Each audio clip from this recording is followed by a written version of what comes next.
What happens when a peaceful greeting turns into a royal insult? How did a single coral bead spark a war that changed destinies? And why do some still say the curse of a forgotten king struck down an Oba from miles away? In 1818, a diplomatic visit from the Benin Empire ended in bloodshed. A royal envoy was murdered, his sacred ornaments were seized, and what followed was not just war. It was vengeance. Akure, once a proud Yoruba kingdom, stood defiant against one of West Africa's most powerful empires.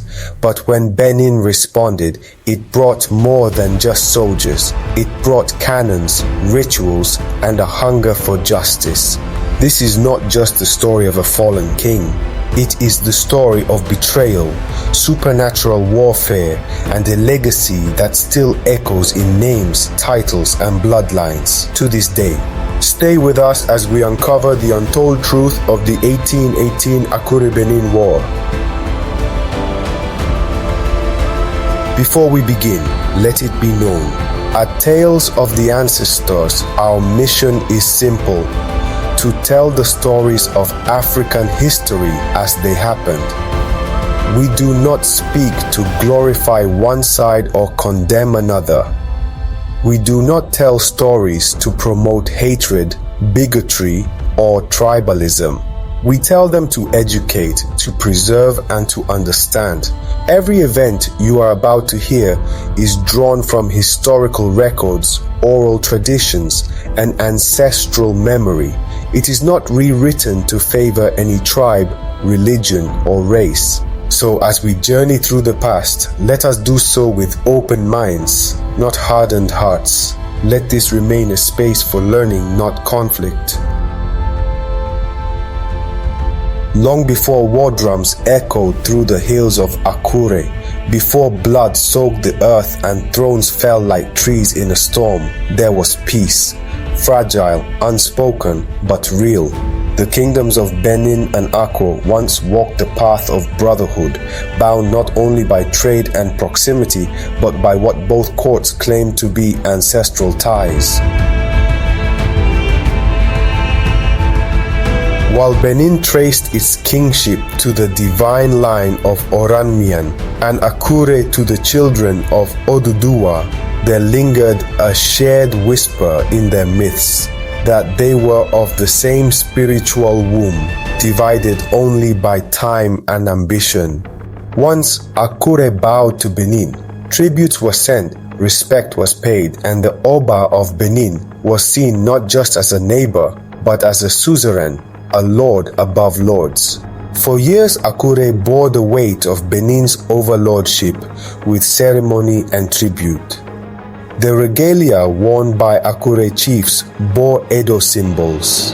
Titles like Ologbosere and Ezomo echoed across both realms.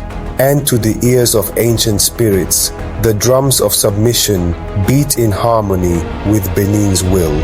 But empires age, vassals grow restless. And in the late 18th century, a shift began to stir deep within Akure. King Arakale, known to his people as the 29th Deji of Akure, took the throne with a fiery conviction, not one to bow easily. He began to distance Akure from Benin's orbit. Tribute caravans stopped. Benin's messengers were received with colder greetings.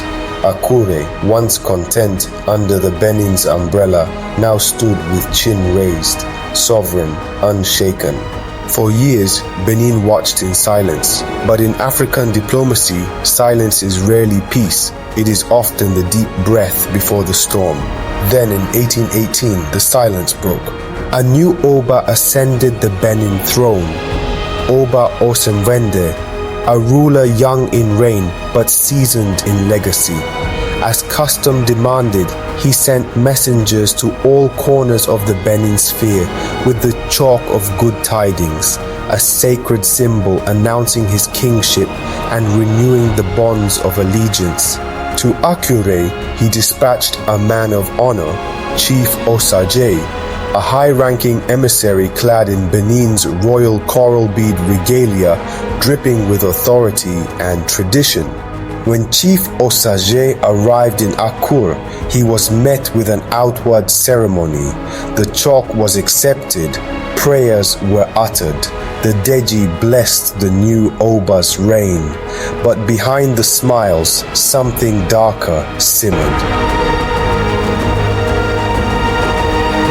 The regalia Osagu wore, coral beads, ivory rings, embroidered wrappers fit for a prince, did not just reflect his office, they awakened envy and insults. To Arakale, a king who ruled without Benin's approval, the regalia was a provocation. A walking reminder that Benin still saw Akure as a vassal. Worse, it was a display of wealth and power he, himself as a king, did not possess. And then the spark. Not long after Osagu's arrival, a fight broke out in the Akure market. One of Osagu's wives, perhaps accidentally, perhaps not, got into a scuffle with a local tobacco seller. When Chief Osagu stepped in, tempers flared, hands were raised, the market descended into chaos. But this was no ordinary brawl. Some say it was a deliberate trap, a staged humiliation. In the confusion, Chief Osagu was attacked and killed. An emissary of peace, a royal envoy under sacred protection, struck down in cold blood. And what followed? Arakale seized his regalia, the coral beads, the royal rings, and kept them as spoils. It was not just a murder, it was a message. To the Oba of Benin, the death of Chief Osagu was more than a crime. It was an act of rebellion, a slap across the face of an empire that had once shaped kings from afar. But there's more beneath the surface. Later oral accounts suggest that Chief Osagu's mission may not have been purely ceremonial, that he came with a dual purpose: to warn or perhaps discipline Akure for crowning Arakale without Benin's approval, a lingering offense that had festered since Arakale's rise in 1768. Whether Osagu's death was planned or spontaneous, it gave Oba Osemwende all the cause he needed. Benin would not send another envoy, it would send war. What began as a handshake turned into bloodshed. Akure had drawn a line. Benin was ready to cross it with iron fire, an ancient vengeance.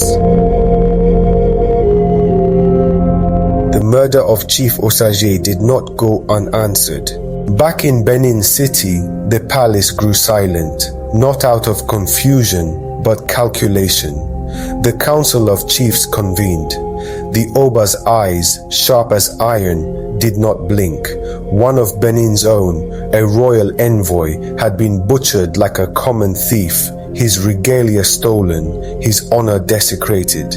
It was no longer diplomacy, it was war. In that same year, 1818, Oba Osemwende declared a punitive expedition, but this would not be a small raid or a quiet strike in the night. No, this was to be a thunderous reckoning. To lead the charge, he summoned 3 of Benin's most fearsome warriors, legendary generals whose very names were whispered in the dark: Ezomo, Ologbosere, and Imaran. Together, they formed a trident of destruction, the Oba's iron fist stretched eastward. Benin's army was no ragtag militia. It was an organized, well-armed force with ranks, rituals, and reason. And for the Akure campaign, they brought more than just swords and spears. They brought cannons. Among their ranks marched Omonoyan, the commander of Benin's artillery unit, a warrior not just of brute strength, but of battlefield science. The invasion plan was bold. The army would not approach Akure as one single line, but as three prongs of destruction, each general leading a column through different paths, surrounding Akure from all sides. No escape, no mercy. As they marched eastward, villages fell silent, markets closed, forest paths grew cold with fear. The leopard of Benin was on the move. Days passed, weeks maybe, and then they reached the edge of Akure. At a place called Oke-Elegbin, just a mile from the town's heart, the army set its feet. Drums stopped, winds hushed, and Captain Omonoyen gave the order.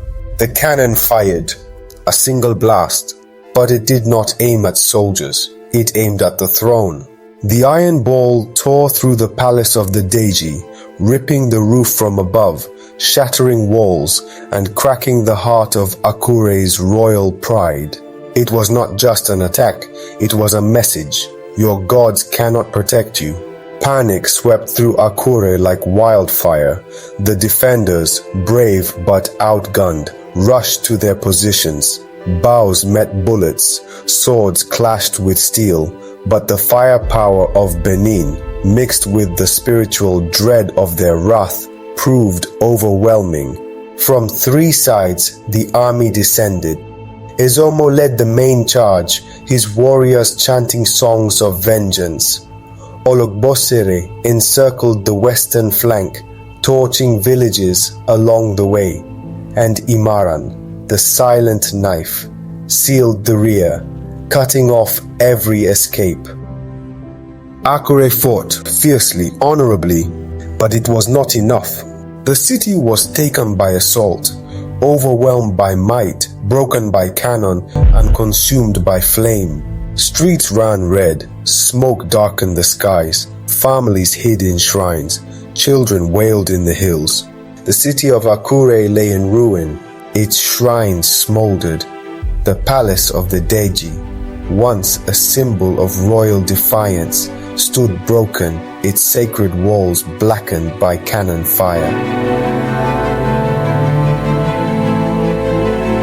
Silence returned, not as peace, but as aftermath. Benin had conquered, but conquest was not enough. Oba Osemwende had not merely come to punish, he came to make an example, and the example would not be complete until Arakale, the rebellious Deji of Akure, was captured and judged. On the night of Akure's fall, King Arakale vanished into the wild. With only a handful of retainers, he slipped through the smoke, crossed forest paths once familiar, now hostile. His destination, Ado Ekiti, seat of the Ewi of Ado, an ally, or so he hoped. But in the politics of pre-colonial power, friendship was fragile. The Ewi of Ado, upon seeing the fleeing king, refused him sanctuary, not out of cruelty, but calculation. To protect a fugitive king was to invite the wrath of Benin, a price Ado Ekiti could not afford to pay. With nowhere to hide, Arakale pressed on. He reached Uju, then onward to the town of Uhen, deep in the bushlands. There he placed his fate in the hands of the Arinjale, the ruler of Uhen. But not all thrones are built on loyalty. The Arinjale of Uhen betrayed him. Whether driven by fear or ambition, the Arinjale captured the fallen king and delivered him, bound and humbled, to the Benin War commanders now occupying Akure. The hunt was over, and now the sentence awaited. To the warriors of Benin, Arakale was no longer a king. He was a traitor, a rebel, and a regicide. The man who murdered an emissary of the Oba and mocked the very foundation of Benin's authority. There would be no trial, no forgiveness. Arakale was executed. How exactly he died remains debated. Some say by sword, others say he was buried alive. But all accounts agree He was killed by Benin's hand, and with him, Akure's era of independence came to a violent end. His wives and children were spared, but not out of mercy. They were spared out of strategy. They were taken to Benin as war captives, future pawns in the politics of submission. Meanwhile, those who survived the siege of Akure, civilians, warriors, priests, fled into the hills. Many found refuge on a rocky outcrop, later called Oke-Oge, a sacred place of survival and memory. The city they left behind was no longer Akure the Proud, it was Akure the Broken. Benin had achieved its objective. The rebel king was dead, the town had been subjugated, and the symbol of Yoruba defiance had been crushed beneath Edo boots. But this war, this bloodletting, was far from over. Because in Africa, power is not just about swords and soldiers. It is about memory. In the wake of destruction, order must be restored. With Akure subdued and King Arakale executed, the Benin Empire moved swiftly to consolidate its victory. The flames of war had faded, but the chains of control had only just begun to tighten. Benin did not leave Akure empty. They left it governed. A puppet regime was installed, loyal not to the people of Akure, but to the Oba of Benin. It was a message etched in blood. The kingdom was no longer sovereign. It was a vassal, tied by tribute and fear.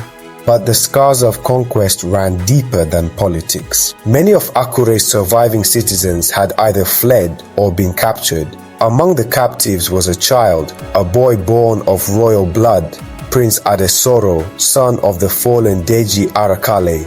He was taken to Benin. For years, Adesoro lived under imperial custody, but in captivity, he grew up learning the ways of Benin, absorbing its customs, its language, its discipline.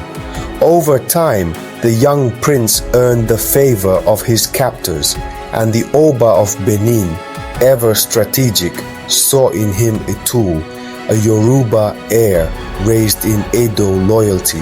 In 1834, nearly 2 decades after the war, Prince Adesoro returned to Akure, but not as a prisoner.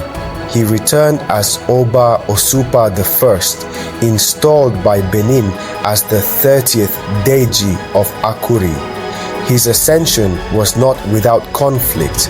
A rival claimant to the throne, Prince Oswan, had briefly seized power, but his reign ended in violence. He was killed to make way for Osupa's rule. The Benin agenda had succeeded. Akure was no longer ruled by a rebellious king, but by a son of Arakale, trained and crowned with Benin's blessing. Under Osupa I, Akure began a slow process of recovery. Displaced families were resettled. Streets were rebuilt. The trauma of 1818 remained, but the city itself stood again. Notably, many of those who had been taken to Benin as war captives were allowed to return, not to their original homes, but to a new section of town known as Ado Akure. The name was no accident. Ado was the Yoruba term for Benin, and Ado Akure became the neighborhood of returnees, Edo descendants, and loyalists. It was a living reminder of the war's outcome, a fusion of cultures forged by conquest. Over time, Benin's presence became embedded in Akure life. Some chieftaincy titles bore Edo origins. The use of coral beads became hereditary heirlooms. Edo phrases entered palace rituals. The legacy of imperial submission lingered, even when no soldiers remained. For the remainder of the 19th century, Akure kings continued to pay tribute to Benin. It became a tradition, not born of loyalty, but of memory and restraint. The past, ever present, dictated the future. But history does not rest. Beyond Akure's hills, the winds of Yoruba resistance were beginning to rise. History is not only written in scrolls and stone. Sometimes it is carried in whispers, preserved in chants, and passed down as warnings in the night. Long after the last Benin soldier left Akure, long after the cannons fell silent and coral beads settled into inheritance, the story of the 1818 war refused to fade. It became more than memory. It became a myth. According to Akure oral tradition, the war had not been fought with weapons alone. It was also a battle of spirits and spells, a hidden war raging alongside the visible one. Priests on both sides invoked deities, cast protective charms, and sent unseen forces against each other's camps. While Benin's cannons shattered walls, their mystics, they say, shattered destinies. The supernatural war never made it into official records, but in Akure, it remained carved into communal memory. A war fought on two planes, the physical and the metaphysical. But Akure did not forget, and it did not forgive. By the 1850s, the political tides had begun to shift across Yoruba land. From the west came a new power, the Benin Empire, expanding aggressively and conquering territories across Ekiti and Akoko. Akure, already weakened by its vassalage to Benin, now found itself caught between two dominations. Eventually, the Ibadan campaign broke Benin's direct control, but the true spiritual break would come later. Around 1882, under the reign of Deji I, son of Osupa I, something changed. Akure stopped sending tributes. No formal declaration, no rebellion, just silence. And then the legend was born. Akure folklore holds that Odundun, weary of Benin's spiritual shadow, turned to ritual vengeance. They say he performed a powerful incantation, a curse, directed at Oba Adolo of Benin. Whether coincidence or not, Oba Adolo died mysteriously in 1888 during Odundun's reign. To Akure, this was not just death, it was justice, delayed but delivered. It marked the end of Benin's psychological hold over Akure. The war that began in 1818 with the blood of Osagu had finally found its echo, but the legacy remained. Ado Akure still exists, home to descendants of Benin soldiers and returnees. Edo language echoes faintly in royal titles. Coral beads passed down are still worn on festival days. And the question remains, quietly debated by historians and heirs alike. Was Akure ever truly free of Benin, or did conquest become kinship? In the end, the 1818 Akure-Benin War was more than a clash of kingdoms. It was a turning point in the identity of two ancient peoples. One marched in with guns and authority. The other, though defeated, preserved its pride through story, survival, and spiritual defiance. And though centuries have passed, the war still breathes, in shrines, in chants, in bloodlines. In the end, Akure was conquered, but never erased. Benin won the war, but in the hills of Okeoge, in the chants of elders, and in the silence of royal beads, Akure's story still lives. Power shifted, kings died, and tribute flowed until it didn't. But what if things had gone differently? What if the Deji of Akure had sent tribute? Instead of killing Chief Osagu, what if all Africans had stood as one, not as scattered thrones, but as a united force against foreign suzerainty? Would there have been a war among ourselves? Would there have been betrayal? Or would history have taken a different path entirely? We may never know, but you can speak. What do you think? Drop your thoughts in the comments. Was Arakale a hero of independence or a reckless ruler blinded by pride? Was Benin justified, or did they go too far? Let's talk history, let's talk truth. And let's remember that the past isn't just behind us. Sometimes it's still unfolding in our names, our families, and our future.